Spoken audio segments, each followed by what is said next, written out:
कोई लड़की, कोई औरत बेवा हो गई, उसके शौहर का एक्सीडेंट में इंतकाल हो गया, 1 साल का बच्चा है, बेवा हो गई।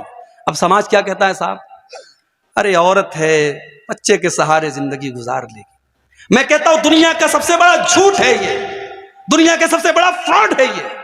एक बच्चे के सहारे औरत जिंदगी गुजार लेगी? उसकी जवानी, उसकी इज्जत, उसकी ख्वाहिशात, उसकी डिजायर्स, उसका कोई मतलब नहीं है। इस समाज को हमें बदलना पड़ेगा। मुतल्लका और बेवा औरतों की शादी का भी माहौल पैदा करना पड़ेगा।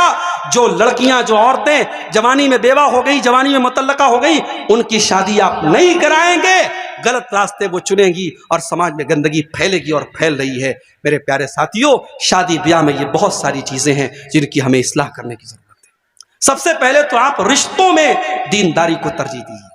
मैं लड़कों से कहना चाहता हूं, अपनी मां से कह दो, मुझे मां, मेरे घर में कोई जहेज नहीं चाहिए, मैं चटाई पर सो लूंगा, मेरी हैसियत होगी, मैं फर्नीचर का इंतजाम करूंगा, मैं बेड का इंतजाम करूंगा, मेरी हैसियत होगी, मैं रेफ्रिजरेटर घर में लाऊंगा, वरना घड़े का पानी पी के गुजारा कर लूंगा, मगर मुझे जहेज की भीख में मिलने वाली फ्रिज नहीं चाहिए, मुझे जहेज की भीख में मिलने वाली चारपाई नहीं चाहिए। अपनी मां से जाके कह दो, मुझे दीनदार बीवी ला के दे दो। अल्लाह के नबी फरमाते हैं, लियत्तखिज़ अहदुकुम क़ल्बन शाकिरा व लिसानन ज़ाकिरा व ज़ौजतन मुमिनतन तुईनुहु अला अम्रिल आखिरा। ओ लोगो, दुनिया की सबसे बड़ी दौलत 3 चीजें हैं। 3 चीजें जिसके अंदर पैदा हो जाएं, उसके पास दुनिया की सबसे बड़ी दौलत है। क़ल्बन शाकिरा, एक ऐसा दिल अपने पास पैदा कर लो जो अल्लाह का शुक्र अदा करने वाला दिल हो। व लिसानन ज़ाकिरा, और ऐसी जुबान अपने पास पैदा कर लो जो जुबान अल्लाह का जिक्र करने वाली हो। व ज़ौजतन मुमिनतन, और ऐसी ईमान वाली बीवी अपने घर में लेके आ जाओ। तो ईनुहु अला अम्रिल आखिरा, जो आखिरत के कामों में आपकी मदद करे। दीनदार बीवी मेरे भाई आपके घर में आएगी, आपके घर को जन्नत बना देगी। दीनदार रिश्तों में दीनदारी को तरजीह दो। इसीलिए अल्लाह के नबी फरमाते हैं, तुनकहुल मरातु लिअरबईन लिमालिहा व लिहसबिहा व लिजमालिहा व लिदीनिहा।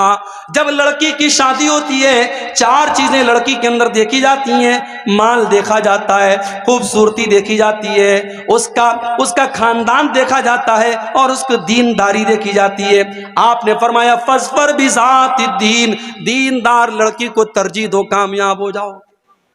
आज हालात ये है मेरे भाई, 8-8, 9-9 साल के बच्चे और बच्चियां, उनके भी इंस्टाग्राम पर फोटोज, वो भी अपने फोटोज डाल रहे हैं, वो भी इंस्टाग्राम पर दोस्तियां कर रहे हैं, वो भी टेलीग्राम और व्हाट्सएप पर ताल्लुक कायम कर रहे हैं।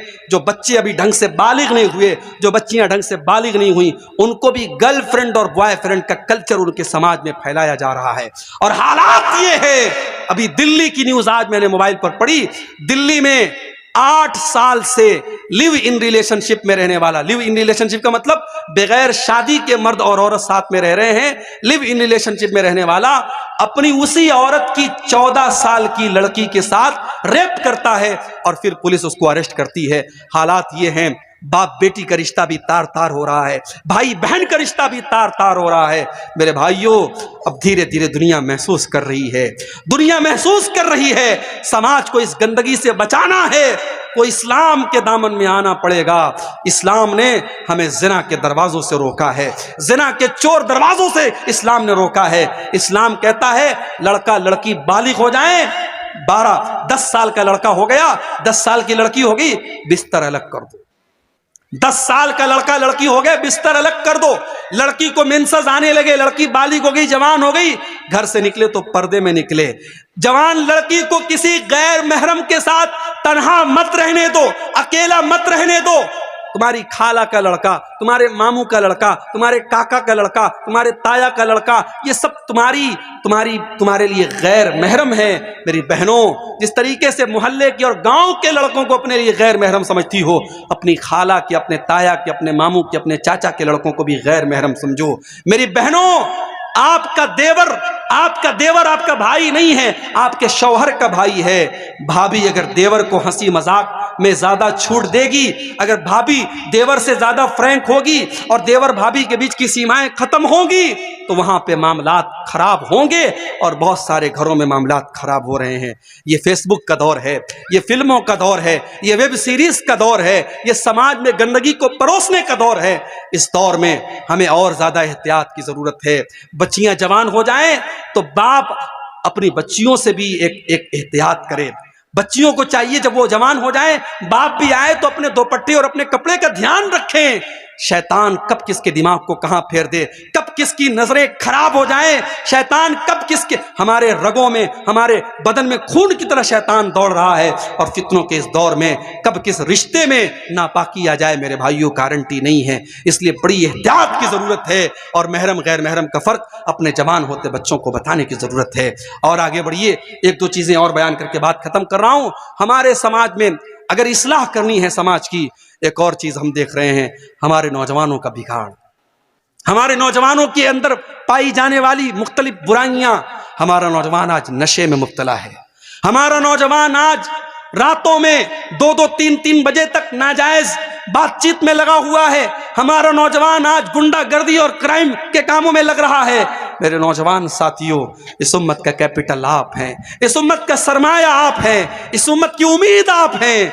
अगर आपने अपनी रातों को बर्बाद किया, अगर आपने अपने जिस्म को नशे से बर्बाद किया, अगर आपने गलत और गंदी आदतों के जरिए अपनी जवानी को बर्बाद किया, कल आप न एक अच्छे शौहर बन सकते हैं, न एक अच्छे बाप बन सकते हैं, न एक अच्छे बेटे बन सकते हैं, न समाज के एक अच्छे इंसान बन सकते हैं। इस समाज को आप कुछ देने के लिए आए हैं। अल्लाह कुरान में कहता है, कुंतुम खैर उम्मतिन उखरिजत लिन्नास, ऐ मुसलमानों तुम दुनिया की सबसे बेहतरीन कम्युनिटी हो, तुम दुनिया के सबसे बेहतरीन समाज के लोग हो, तुम्हें दुनिया के लिए कुछ देने के लिए बनाया गया है, तुम समाज को कुछ देने के लिए आए हो, तुम मानवता का कल्याण करने के लिए आए हो, तुम मानवता को नजात देने के लिए आए हो, तुम मानवता को जहन्नम की आग से बचाने के लिए आए हो। मेरे नौजवानों, अपनी रिस्पॉन्सिबिलिटी को समझो, अपने कर्तव्य को समझो, अपनी जिम्मेदारी को समझो।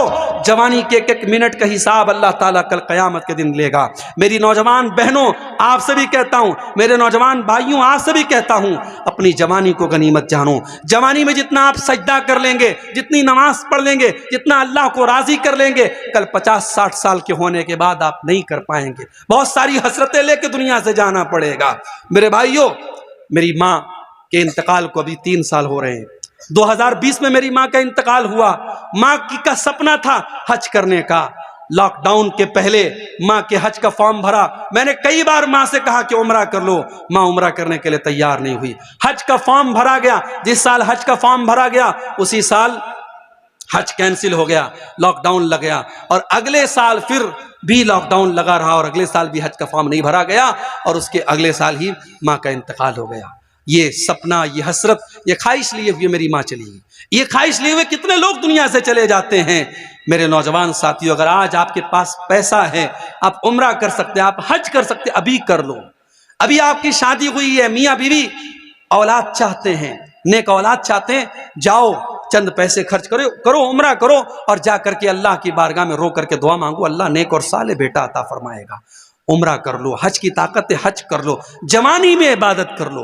वल्लाह मैंने रोते हुए देखा है 70 साल के 60 साल के बूढ़ों को, जब वो हज करने गए, वो बेचारे व्हील चेयर पे दूसरे उनको तवाफ करा रहे हैं, वो बेचारे होटल से हरम में जाने की ताकत नहीं है, वो कमरे में बैठ के नमाज पढ़ते हैं। वो रोते हैं कि काश हमने जवानी में नमाज पढ़ी होती, हमने जवानी में हज किया होता, हमने जवानी में अल्लाह की इबादत की होती। अल्लाह के प्यारे नबी फरमाते हैं, इग़तनिम खमसन क़ब्ल खमसिन, 5 चीज़ों की कदर करो 5 चीजों के आने से पहले। शबाबक क़ब्ल हरमिक, अपनी जवानी की कदर करो बुढ़ापे के आने से पहले। व सेहतक क़ब्ल सक़मिक, अपनी तंदुरुस्ती की कदर करो बीमारी के आने से पहले। व ग़िनाक क़ब्ल फ़क़्रिक, अपनी दौलत की कदर करो अपनी गरीबी के आने के पहले। व फ़राग़क क़ब्ल शुग़लिक, अपने समय की कदर करो अपने व्यस्त होने से पहले। और 5वीं चीज, व हयातक क़ब्ल मौतिक, अपनी मौत के आने से पहले अपनी जिंदगी की कदर करो। मेरे नौजवानों, इस उम्मत को बड़ी उम्मीदें हैं, अपनी नौजवानी की हिफाजत करो। इसी तरीके से समाज की इस्लाह का एक रूप यह भी है कि वरासत में जिसका जो हक है वो दे दो। आपकी बेटियां भी आपकी वरासत की हकदार हैं। जो प्रॉपर्टी आपने बनाई है, जो जमीन आपने खरीदी है, जो पैसा आपने कमाया है, आपके मरने के बाद आपके बेटों के साथ साथ आपकी बेटियां भी उसकी वारिस हैं। बेटियों को आपने जहेज दे दिया, इसका मतलब यह नहीं कि बेटियां आपकी प्रॉपर्टी की वारिस नहीं बनेगी। और भाइयों से कहता हूं, बाप के मरने के बाद अगर आपने अपनी बहनों को उनकी प्रॉपर्टी में उनके बाप के तरके में हिस्सा नहीं दिया तो कल कयामत के दिन अल्लाह आपकी गर्दन पकड़ेगा। कल कयामत के दिन अल्लाह क्या आपकी गर्दन पकड़ी जाएगी। अल्लाह ने वरासत का मसला जब बयान किया तो कुरान में क्या फरमाया, वतिल्क हुदूदुल्लाह, मेरे बंदो ये वरासत के जो कानून बयान किए जा रहे हैं ये अल्लाह का बनाया हुआ कानून है। वमन युतिइल्लाह व रसूलहु युदखिलहु जन्नातिन तजरी मिन ताहतिहल अनहार, जो अल्लाह की इताअत करेगा, जो रसूल की इताअत करेगा, अल्लाह उसे जन्नत में दाखिल करेगा और वो जन्नत में हमेशा हमेशा रहेगा। वज़ालिकल फौज़ुल अज़ीम, और ये बहुत बड़ी कामयाबी है। वमन यासिल्लाह व रसूलहु व यतअद्दा हुदूदहु युदखिलहु नारन खालिदन फीहा, और जो अल्लाह की नाफरमानी करेगा, जो रसूल की नाफरमानी करेगा और जो अल्लाह के कानून को तोड़ेगा, उसको अल्लाह जहन्नम की आग में डालेगा और वो जहन्नम की आग में हमेशा रहेगा। वरासत के सिलसिले में अगर आपने अल्लाह का कानून तोड़ा है, अल्लाह जहन्नम की वईद सुना रहा है। मेरे भाइयों, वरासत को सही तरीके से जो हकदार है उनको दे दो। अल्लाह के नबी फरमाते हैं, ला तुअद्दुन्नल हुकूक इला अहलिहा, ओ लोगों तुम लोगों का हक उनको दे दो वरना कयामत के दिन तुम्हें देना पड़ेगा।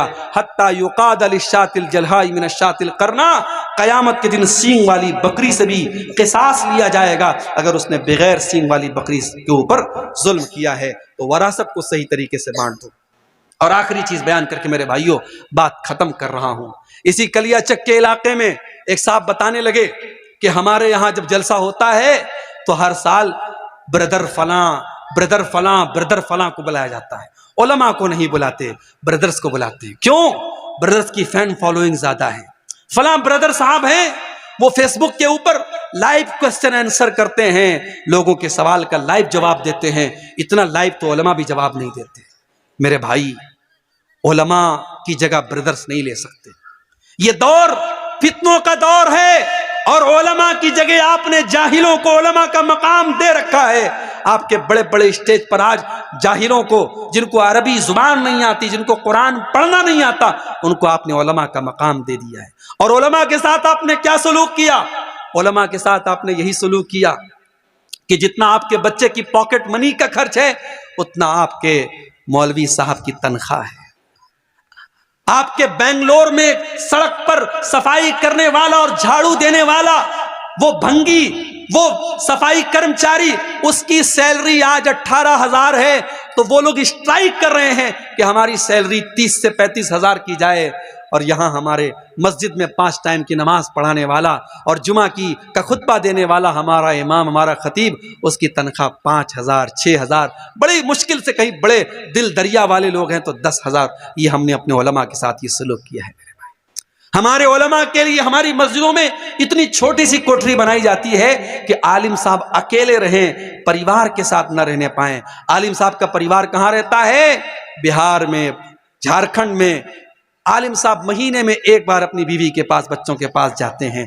मेरे भाइयों, आपको अपने बच्चों के साथ और परिवार के साथ रहने का अधिकार है, तो उस इमाम साहब को, उस आलिम साहब को क्यों नहीं है? उनके बच्चे अपने बाप के जीते जी यतीम क्यों बने हैं?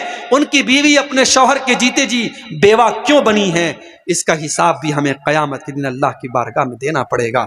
अपने उलमा का ख्याल रखो मेरे भाई, अपने उलमा की ज़रूरतों का ख्याल रखो। उनको इतनी तनख्वाह कम से कम दो, वो इज्जत की दाल रोटी कमा सकें, वो इज्जत के साथ दुनिया में ज़िंदगी गुजार सकें। और जो काम आलिम का है वो आलिम से कराओ, वो मकाम किसी गैर आलिम को मत दो। अल्लाह के प्यारे नबी फरमाते हैं कि क़यामत के पहले वो दौर आएगा, अल्लाह ताला दुनिया से उलमा को उठा लेगा। हत्ता इज़ा लम युबक़ि आलिमन, यहाँ तक कि जब सारे उलमा खत्म हो जाएंगे, इत्तख़ज़न नास रुऊसन जुहाला, लोग जाहिलों को अपना मुफ्ती बना लेंगे। फसुइलू फअफ्तौ बिगैर इल्मिन, और जाहिलों से लोग फतवा पूछेंगे और वो खूब फतवा देंगे। आपके बंगाल में जाहिल मुफ्तियों की बड़ी भरमार है, जिसके यूट्यूब पर 1 लाख सब्सक्राइबर हो गए, बहुत बड़ा अल्लामा बन गया साहब। उसके सब्सक्राइबर की तादाद और यूट्यूब चैनल पर उसको लाइक करने वालों के, उसके फॉलोवर्स की तादाद के हिसाब से ये तय किया जाता है कि वो कितना बड़ा अल्लामा है। नहीं मेरे भाई, ये जरूरी नहीं है कि यूट्यूब पर फॉलोअर्स और व्यूवर्स की तादाद के हिसाब से। मैं यूट्यूब चैनल वाले मौजूद हैं, मैं बड़े साफ अल्फाज में कहता हूं, इनका काम सिर्फ अपनी व्यूवरशिप बढ़ाना है। ये व्यूवरशिप बढ़ाने के लिए कितने यूट्यूब चैनल्स वालों को मैं जानता हूं, मेरी तकरीर के ऊपर वो थंबनेल लगाते हैं, वल्लाह मुझे देख के शर्म आती है। मुझे डेली लोग व्हाट्सएप पर भेजते हैं, मौलाना आपकी तकरीर पर देखिए ये थंबनेल लगाया। अभी राम मंदिर का मसला चल रहा है, मैंने किसी तकरीर में एक लफ्ज ही राम मंदिर पर नहीं बोला है, लेकिन राम मंदिर पर अब्दुल गफ्फार साहब भड़के, मौलाना अब्दुल गफ्फार साहब ने ये बोला वो बोला। कितने चैनल वालों ने फर्जी ऑडियो में कुछ है, तकरीर कुछ है, थंबनेल पे उन्होंने राम मंदिर लगाया है। और सब जानते हैं कि मैं उत्तर प्रदेश का रहने वाला हूं, मैं एक मदरसे में टीचर हूं, सारे मसले लोगों को पता है, फिर भी ये चैनल वाले बाज नहीं आते हैं। मेरे भाइयों, ऐसे दौर में हमें और आपको और होशियार रहने की जरूरत है। व्यूवरशिप के हिसाब से और लाइक करने वालों के हिसाब से इल्म तय नहीं होता है। आप मुस्तनद उलमा, आपके इलाके के, बंगाल के, बिहार के, झारखंड के जो ऑथेंटिक उलमा हैं, जिनकी उम्रें गुजरी हैं कुरान और हदीस की खिदमत करने में, उनसे आप अपने ताल्लुक को मजबूत कीजिए, उनसे अपने कनेक्शन को मजबूत कीजिए, उनसे फतवा पूछिए। झारखंड के बहुत बड़े आलिम थे, अल्लाह मग़फ़िरत फरमाए, मौलाना अब्दुल अजीज़ हक्कानी साहब इंतकाल कर गए। धीरे धीरे देखिए, अभी मौलाना अशरफुल हक रहमानी साहब बीमार चल रहे हैं, उनके हक में दुआ कीजिए, अल्लाह उनको शिफाए कामिल अजर अता फरमाए। जो हमारी जमात के बुजुर्ग उलमा हैं, जो हकीकत में आलिम हैं, वो धीरे धीरे दुनिया से जा रहे हैं। कितने उलमा दुनिया से चले गए और कितने उलमा बीमार हैं। मेरे भाइयों, उलमा से जुड़ के रहिए, और जब दुनिया में कोई मैटर हो जाए, हर मैटर पर अपनी राय मत दीजिए, फेसबुक पर हर मैटर पर फतवा मत झाड़िए। आपके उलमा अंधे नहीं हैं, आपके उलमा बहरे नहीं हैं। जो चीज़ें आपको नज़र आ रही हैं, आपके उलमा को भी नज़र आ रही हैं। उनकी राय का इंतज़ार कीजिए, उनके मौक़िफ़ का इंतज़ार कीजिए, उनका स्टैंड क्या है। हर मसले में आप कूदने की कोशिश मत कीजिए। अपने नौजवानों को एक नसीहत करता हूँ कि आप, जो कौम अपने उलमा से अपना ताल्लुक़ तोड़ेगी, वो कौम न घर की रहेगी न घाट की रहेगी। तो ये चंद बातें इस्लाह मुआशरा के ताल्लुक़ से थी। ये एक पर्ची आई है, आखिर में कुछ सवालात हैं, इनका जवाब देके हम बात खत्म करेंगे। रोजा रख करके कोई शख्स टीका या इंजेक्शन ले सकता है या नहीं? नॉर्मल टीका, नॉर्मल इंजेक्शन आप लगवा सकते हैं। जो इंजेक्शन ताकत का है, जो आपके बदन को ताकत दे रहा है, ताकत का इंजेक्शन आप रोजे की हालत में नहीं लगवाएंगे। क्यों? क्योंकि वो गिजा का काम कर रहा है, वो आपके बदन को गिजा पहुंचा रहा है। तो रोजे की हालत में जैसे हम मुंह से गिजा नहीं ले सकते, ऐसे किसी भी बॉडी के तरीके से हम गिजा अंदर नहीं पहुंचाते। लेकिन दवा है तो दवा के तौर पे नॉर्मल इंजेक्शन हम ले सकते हैं। फिलहाल समाज में भाई बहन और दोस्तों को लेकर शादी के लड़की देखने जाते हैं, ऐसा देखना शरीयत में कितना हद तक सही है? देखिए, मुनासिब तो ये है कि ठीक है, अगर मान लीजिए कि लड़के का बाप जा रहा है, लड़की की माँ जा रही है, तो लड़की को देखने के लिए जो लेडीज हैं वो देख लें। चाय नाश्ता जो आ रहा है, मेहमान नवाजी के तौर पे जो चीज़ें आ रही हैं, उसमें सारे लोग जो गए हैं वो शामिल हो जाएं। लेकिन लड़की को दिखाने का जो काम है वो सिर्फ लेडीज को दिखाया जाए, क्योंकि अभी होने वाला ससुर भी अभी होने वाला ससुर है, अभी वो ससुर हुआ नहीं है। तो बेहतर यही है, शरीयत के हिसाब से मुनासिब यही है कि जो मर्द हजरात हैं वो लड़की को देखने का एहतमाम न करें, क्योंकि अभी वो लड़की उन सब के लिए गैर महरम है। रोज़ा रखकर खून दे सकते हैं या नहीं? दे सकते हैं। अगर आपका जिस्म अलाउ करता है रोज़ा रखने, अगर उससे कोई कमज़ोरी आपको फील नहीं होती है, रोज़े पर कोई असर नहीं पड़ता है, तो दे सकते हैं। अगर आपकी बॉडी इस लायक है, कोई हर्ज की बात नहीं है। ऐसी कोई दलील नहीं मिलती है कि खून देने से आपका रोज़ा टूट जाएगा, और उलमा का फतवा भी यही है कि अगर बॉडी उसके लायक है, खून देने के लायक, तो दिया जा सकता है। कौन सी गुफ्तगू को गीबत कहा जाएगा? जाहिर है, किसी की भी कोई बुराई आप बयान करें वो गीबत है। मकसद क्या है आपका बुराई बयान करने का? मकसद क्या है? अगर मकसद ये है कि सामने वाला सुधर जाए, तो उसके पीठ के पीछे बयान करने से तो वो नहीं सुधरेगा। हाँ, अगर कोई बुराई ऐसी है किसी के अंदर कि उसकी बुराई दूसरों तक पहुंच रही है, मिसाल के तौर पर कोई चोर है, लोगों का माल चोरी कर रहा है, तो उसके बारे में लोगों को अलर्ट करें आप कि भाई साहब देखो वो चोर है, वो तुम्हारे घर में आए तो बच के रहना, वो चोरी करता है। तो ये गीबत नहीं होगी। किसी के फितने से लोगों को बचाना, किसी की बुराई से लोगों को बचाना, ये गीबत नहीं है। लेकिन किसी की पर्सनल बुराई है, मिसाल के तौर पर कोई आदमी के अंदर कोई ऐसी चीज आपने देखी जो पर्सनल है और बुरी है, तो आप लोगों से चर्चा मत कीजिए। आप उससे पर्सनल में मिलकर के उसकी इस्लाह की कोशिश कीजिए। अगर वो अपनी इस्लाह कर लेता है अच्छी बात है, नहीं करता है तो आप जिम्मेदार नहीं होंगे। लेकिन अगर आप दूसरों से उसके बारे में बयान करेंगे तो इसका गुनाह आपके सर पर होगा, ये गीबत होगी। अल्लाह से दुआ है रब्बुल आलमीन हम सबको अपनी इस्लाह करने की तौफीक अता फरमाए। जाते जाते आप हजरात से गुजारिश है, मस्जिद के लिए बढ़ चढ़ करके आप ताउन करते हुए जाएं। जो भी आप हैं